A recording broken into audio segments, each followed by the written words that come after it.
प्रियात्मन सप्रेम जयजी आमे आम समाज भितर करुछु कौन षोड़श उपचार पूजा करुछु ना करूनु मा षोड़श उपचार पूजा करुछु तो से षोड़श उपचार पूजा कौन जानिचंती आमे षोड़श उपचार पूजा करुछु जो माने षोड़श उपचार पूजा करूचंती तांको पचारंतु षोड़श उपचार पूजा कौन किंतु आमे जो षोड़श उपचार पूजा करू ताको आमे जानिछु जणे जोगी जणे मुनि साधारण मनीष मध्य षोड़श उपचार पूजा करि पारिबो ए जीवदशा भितरे जो कर्म आमे करूछु से कर्म भितरे आमे जोग करूछु कि नहीं गृहस्थ ही प्रकृत जोगी किंतु से जोग भितरे जदि जणे जोगी चाहिबो जड़े मुनि चाहिबो से प्रत्येक दिन षोड़श उपचार पूजा करे जोग केते भाग रे विभक्त करा जाय छै क्या तार अंग केतेटा 8टा अष्टांग जोग ही षोड़श उपचार पूजा जम नियम आसन प्राणायाम प्रत्याहार धारणा ध्यान समाधि 8टी अंग 8टी अंग भितरे जमर उपांग केतेटा आज्ञा 5 अहिंसा सत्य अस्तेय ब्रह्मचर्य अपरिग्रह नियम रे 5 शौच संतोष तप स्वाध्याय ईश्वर प्रणिधान केते गला मा 5 5 10 11 रे आसन 12 रे प्राणायाम 13 रे प्रत्याहार 14 रे धारणा 15 रे ध्यान 16 रे समाधि जीवन मुक्त मार्ग पथिक हेई जारी परिबे षोड़श उपचार पूजा कले आउ ब्रह्मा पाखरु जे सृष्टि हबो से ब्रह्मा कि नुहे ब्रह्मा को पाखरु जे सृष्टि हेबे से मध्य ब्रह्मा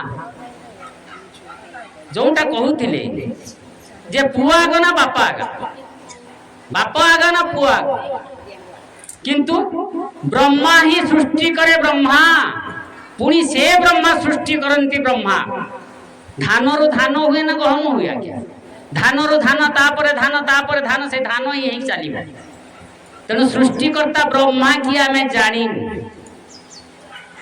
आमे कहिचु जे वेद जे सृष्टि कले चतुर्मुख ब्रह्मा किंतु प्रकृत रे सृष्टिकर्ता ब्रह्मा हेले जो कथा आमे कहूचु ए जीवदशा भितरे निजको परिमार्जित करिवा पई जो सब पहाच रहिछि ये मध्य सेही 16टा अछि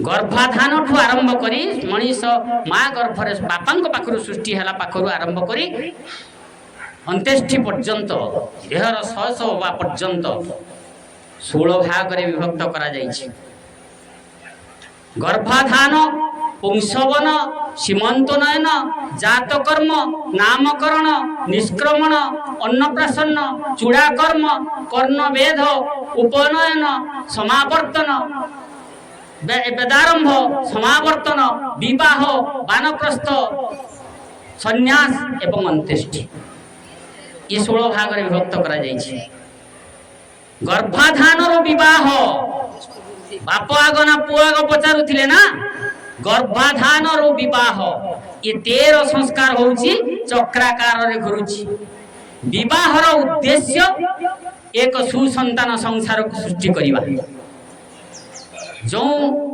बर वधु जो पुआ थिला झियो थिला सेई दिन ठारू से हेले बर ये हेले वधु ए बर वधुंकर दायित्व हला एक सुसंतान संसार को सृष्टि करिबे तांकर पदवी सेते कोन जानि चंती ना विवाह रे जते बेदी बर हाथ रे थाई से काहा को प्रणाम करंती नाही बर कन्या काहा को प्रणाम करंती करिवार विधि नाही काहे कि ना से होचंती सेई दिन ब्रह्मा सेई दिन ठारू से एक ब्रह्मवेता संतान संसार को आनिबा पई सृष्टि करिबा पई सृष्टिकर्ता ब्रह्मा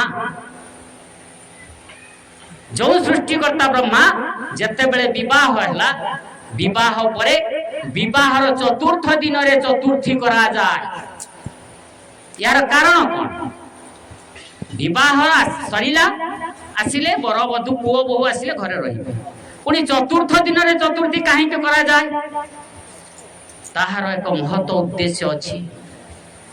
ଆଜି ସିନା ଆଜ୍ଞା ଫୋନରେ ହେଲୋ ହାଏ ବାଏ ବାଏ କରିକି ଭଲ ପାଇ ନେଇ ଆସିଲେ, ଯୋଉମାନଙ୍କର ଯୋଉ ସଂଯୋଗ କରିକି ଆମେ ବିବାହ କରୁଥିଲୁ ସେତେବେଳେ ବର କିଏ, ଝିଅ କିଏ, ପୁଅ କିଏ ଚିହ୍ନି ନଥିଲେ। ତେଣୁ ଯଦି 4 ଦିନ ପର୍ଯ୍ୟନ୍ତ ଅପେକ୍ଷା ନ କରି ଯଦି ସଙ୍ଗେ ସଙ୍ଗେ ମା ଭୟରେ ପ୍ରକମ୍ପିତ ହେଲା, ମା ଯଦି ଭୟରେ ଆଖି ବୁଜି ପକେଇଲା, ତାହେଲେ କେମିତିକା ସନ୍ତାନ ହବ ଜାଣିଛନ୍ତି? ଆଖି ବୁଜି ପକେଇଲା ମା ଭୟରେ ଧୃତରାଷ୍ଟ୍ର ଭଳି ସନ୍ତାନ ଜନ୍ମ ହବ, ଆଖି ନଥିବା ପିଲା। ଯଦି ମା ଭୟରେ ପ୍ରକମ୍ପିତ ହେଲା, ପାଣ୍ଡୁର ବର୍ଣ୍ଣ ପିଲା ସୃଷ୍ଟି ହବ ପଣ୍ଡୁ ଭଳିଆ। ଇଏ ହଉଛି ବୈଦିକ ବିଧାନ। ତେଣୁ 4 ଦିନ ପର୍ଯ୍ୟନ୍ତ ବିବାହ ପରେ ପୁତ୍ରବଧୂଙ୍କର ଯୋଉ ଜୁଅ କଉଡ଼ି ଖେଳାଯାଏ, ନଣନ୍ଦ ଭାଉଜ ଆଈ ଏମାନେ ସବୁ ବସିକି ଯୋଉ କଉଡ଼ି ଖେଳନ୍ତି ନା, କଉଡ଼ି ଖେଳ ହୁଏ।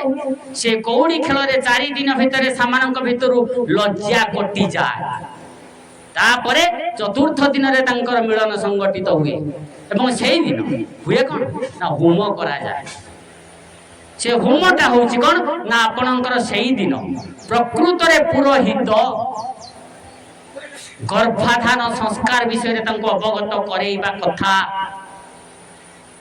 କେମିତି ସମ୍ପର୍କ ସ୍ଥାପନ କଲେ କେମିତି ସନ୍ତାନ ସୃଷ୍ଟି ହବ। ଆମର ପୂର୍ବପୁରୁଷ ମୁନି ଋଷି ମାନେ ଏ କଥାକୁ ବହୁତ ସୁନ୍ଦର ଭାବରେ ଆମକୁ ଆମ ଆଗରେ ଥୋଇ ଦେଇଛନ୍ତି ବେଦ ଶାସ୍ତ୍ର ଉପନିଷଦ ଭିତରେ ଏବଂ ସଂହିତା ଭିତରେ, କିନ୍ତୁ ଆମେ ତାକୁ ଜାଣିନୁ। ଆଜି ସେ ସବୁ ପାଠ ଲୁପ୍ତ ହେଇଗଲାଣି। ତେଣୁ ଆମେ ଗର୍ଭାଧାନ ସଂସ୍କାରରେ କେମିତି ଏକ ସନ୍ତାନ ସୃଷ୍ଟି କରେଇବା ସେ କଥାକୁ ଆମେ ଜାଣିବା। ସେ କଥାକୁ ମଧ୍ୟ ଆପଣଙ୍କର ଭାଗବତରେ ମଧ୍ୟ ପ୍ରମାଣ କରିଛନ୍ତି। ଆପଣଙ୍କର ଭାଗବତରେ ଯେ ହିରଣ୍ୟକଶ୍ୟପ ଯୋଉ ଗୟାଧୁ କାହାଣୀ, ସେଇଠି ଆପଣଙ୍କର ପ୍ରମାଣ କରେଇଦେବେ ଯେ ପିଲାଟା କେମିତି ହବ। ହିରଣ୍ୟକଶ୍ୟପ ଜଣେ ରାକ୍ଷସ, ଯୋଉଟା କହୁଥିଲେ ବିକାଶ, ମାର ପ୍ରାଧାନ୍ୟ କେତେ ଗୋଟେ ପିଲା ସୃଷ୍ଟି କରିବା ପାଇଁ। ମନୋର୍ଭବ ଜନେ ଦୈବଜନ। ପୁଣି ଏ ଭାବନା ଭିତରୁ ଆଉ ଗୋଟେ କଥା ନେଇଯାଉଛି ଯେ ଏ ସଂସାରରେ ପ୍ରଥମ ଗୁରୁ କିଏ? 4 ଜଣ ଗୁରୁ ଅଛନ୍ତି କହିଥିଲେ ନା। ପ୍ରଥମ ଗୁରୁ କିଏ? ସେ କେତେବେଳର ଗୁରୁ?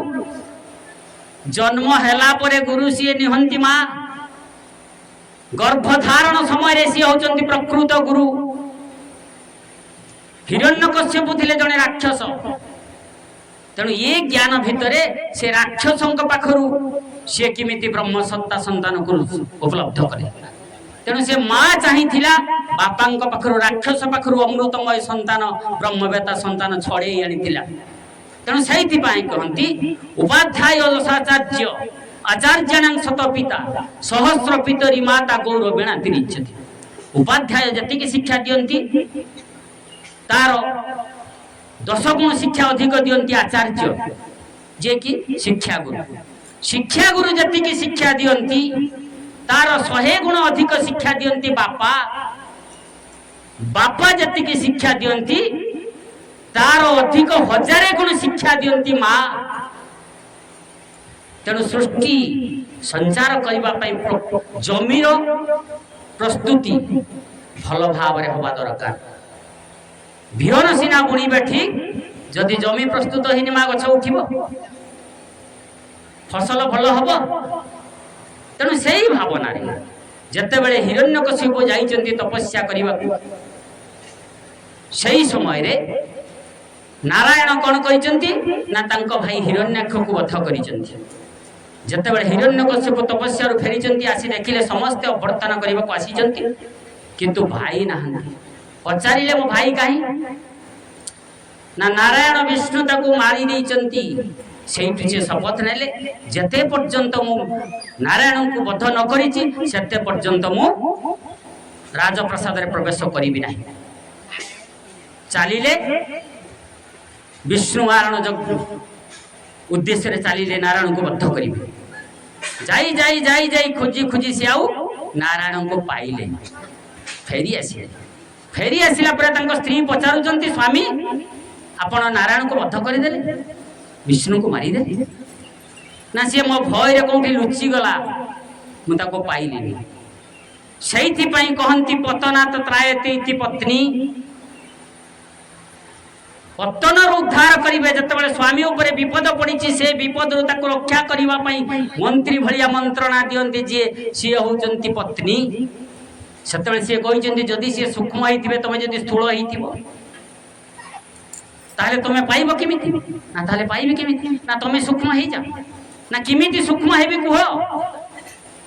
ନା ସୂକ୍ଷ୍ମ ହବାକୁ ହେଲେ ତମକୁ ଅନ୍ତର୍ମୁଖୀ ହବାକୁ ପଡ଼ିବ, ଆତ୍ମଚିନ୍ତନରେ লীନ ହବାକୁ ପଡ଼ିବ, ଯୋଗସ୍ଥ ହେଇଯାଇ ସମାଧି ଅବସ୍ଥାକୁ ଯିବାକୁ ପଡ଼ିବ। ଦେଲେ ଯାଇ ତମେ ନାରାୟଣଙ୍କୁ ବଦ୍ଧ କରିଦେଇ ପାରିବ। ସେ ଜାଣିଥିଲେ ଯଦି ସମାଧି ଅବସ୍ଥାକୁ ସେ ଚାଲିଯିବେ ନା, ତାଙ୍କ ଭିତରେ ପ୍ରେମ ଭାବ ଜାଗ୍ରତ ହେଇଯିବ, ତାଙ୍କର ଶତ୍ରୁ କେହି ରହିବେନି, ସେ ବ୍ରହ୍ମ ହିଁ ବ୍ରହ୍ମ ହେଇଯିବେ, ବ୍ରହ୍ମମୟ ହେଇଯିବେ। କିନ୍ତୁ ଯେତେବେଳେ ଯାଇଛନ୍ତି ତପସ୍ୟା କରିବାକୁ ଶେଷ ମୁହୂର୍ତ୍ତରେ ଯେତେବେଳେ ତପସ୍ୟାର ସିଦ୍ଧି ହବା ସମୟରେ ଶୁକ ପକ୍ଷୀ ଗାଇଲା ଶ୍ରୀକୃଷ୍ଣ ଗୋବିନ୍ଦ ହରେ ମୁରାରେ ହେ ନାଥ ନାରାୟଣ ବାସୁଦେବ। ଯେତେବେଳେ ଏ କଥା କାନରେ ବାଜିଛି, ତାଙ୍କର ତପ ଭଗ୍ନ ହେଇଯାଇଛି। ତପ ଭଗ୍ନ ହେଲା ପରେ ସେ ଚାହିଁଛନ୍ତି ଶତ୍ରୁ ନାମ କିଏ ଗାଇଲା, ମାରିବି ତାକୁ, ମାରିବି ମାରିବି, ଗୋଡ଼େଇ ଗୋଡ଼େଇ ଆଉ ପାରିଲେନି। ଫେରି ଆସିଲେ ରାଜପ୍ରସାଦ। ଯେତେବେଳେ ଫେରି ଆସିଛନ୍ତି, ସେତେବେଳେ ଗୟାଧୁ ପଚାରୁଛନ୍ତି ସ୍ୱାମୀ ଆପଣ ବିଷ୍ଣୁକୁ ମାରିଦେଲେ? କାରଣ ହିରଣ୍ୟକଶ୍ୟପ ସିନା ରାକ୍ଷସ, ମା ଗୟାଧୁ ହଉଛନ୍ତି ଦେବୀ କନ୍ୟା, ଦେବଂଶରୁ ଜନ୍ମ ସିଏ। ତେଣୁ ସିଏ କହୁଛନ୍ତି ଯେ ବିଷ୍ଣୁକୁ ମାରିବି କଣ? ଶୁକ ପକ୍ଷୀ ଯେତେବେଳେ ମୋ ତପ ଭଗ୍ନ କରିଦେଲା ଶତ୍ରୁ ନାମ ଗାଇ ଗାଇ, ସେଇଥିପାଇଁ ତ ତାକୁ ତାହେଲେ ମାରିଦେଲେ ସେ ପକ୍ଷୀକି? ନା ତାକୁ ମୁଁ ମାରିପାରିଲି। ସେଇଠୁ ସିଏ ଜାଣିଗଲେ ଯେ ଏଇ ମୁହୂର୍ତ୍ତରେ ଶତ୍ରୁ ଭାବରେ ହଉ ବରଂ ମୁଁ ନାରାୟଣ ଭାବନା ବାପାଙ୍କ ଭିତରେ ପ୍ରବେଶ କରେଇ ଦେବି। ବାପାଙ୍କ ଭିତରେ ନାରାୟଣ ଭାବନା ପ୍ରବେଶ କରିଦେଇ ନାରାୟଣ ସତ୍ତାକୁ ମୋ ଗର୍ଭକୁ ଧାରଣ କରିବା ପାଇଁ ଟାଣି ଆଣିବି। ସେଇଥିପାଇଁ କହନ୍ତି ଯେ ଗୋଟେ ନାରୀ, ପ୍ରକୃତ ନାରୀ କେତେବେଳେ ହବ, ସେ ନାରୀର 6ଟି ଗୁଣ ରହିବା ଦରକାର। ସେ ସେଇଠୁ ଚିନ୍ତା କରିଛନ୍ତି ଯେ ବର୍ତ୍ତମାନ ତମେ କହନ୍ତୁ, ବହୁତ ଦିନ ହେଲା ତପସ୍ୟା ଶତ୍ରୁ କି ନାମ କେମିତି ଗାଉଥିଲା, କୋଉ ଭାବରେ ଗାଉଥିଲା, କୋଉ ସ୍ୱରରେ ଗାଉଥିଲା, ବିଭିନ୍ନ ପ୍ରକାର କଥା ଆରମ୍ଭ କରିଛନ୍ତି। ତେଣୁ ସେଇଠୁ ସିଏ ପ୍ରକୃତି ପୁରୁଷକୁ ଆୟତ୍ତ କରିବାକୁ ଚେଷ୍ଟା କରିଛି। ତେଣୁ ପତ୍ନୀର 6ଟି ଗୁଣ ସେଇଠି ଆବଶ୍ୟକତା ଅଛି। କଣ ସିଏ? କଲା କାର୍ଯ୍ୟେଷୁ ମନ୍ତ୍ରୀ କରୁଣେଷୁ ଦାସୀ ରୂପେଷୁ ଲକ୍ଷ୍ମୀ କ୍ଷମୟା ଧରିତ୍ରୀ ସ୍ନେହେଷୁ ମାତା ଶୟନେଷୁ ବେଶ୍ୟା ଷଡ଼ଗୁଣା ନାରୀ କୁଳ ଧର୍ମବତୀ। ତେଣୁ ମନ୍ତ୍ରଣା ଦେଇ ଚାଲିଛନ୍ତି। ସେବା ଗୁଣରେ ପରିପୂର୍ଣ୍ଣ ହବା ପାଇଁ ତାଙ୍କୁ କହିଛନ୍ତି ଆପଣ ବହୁତ ଦିନ ହେଲା ଖରା ବର୍ଷା ଶୀତ ସହି ତପସ୍ୟା କରି ଆସିଲେଣି, ଆପଣ ଯାଆନ୍ତୁ ସ୍ନାନ ଶୌଚ ସାରି ଆସିବେ, ମୁଁ ନିଜ ହାତରେ ଆଜି ରୋଷେଇ କରୁଛି, ଆପଣଙ୍କୁ ଖୁଆଇବି। ହିରଣ୍ୟକଶ୍ୟପ ଯାଇଛନ୍ତି, ସ୍ନାନ ଶୌଚ ସାରି ଆସିଛନ୍ତି, ରାଣୀ ଗୟାଧୁ ନିଜ ହାତରେ ରୋଷେଇ କରି ଖାଇବାକୁ ଦେଇଛନ୍ତି। ସେତେବେଳେ ପ୍ରଥମେ ଦେଇଥିଲେ ଶବ୍ଦ ବ୍ରହ୍ମରେ ତାଙ୍କ କାନରେ ଗୁଞ୍ଜରିତ କରିଥିଲେ ନାରାୟଣ ନାମ।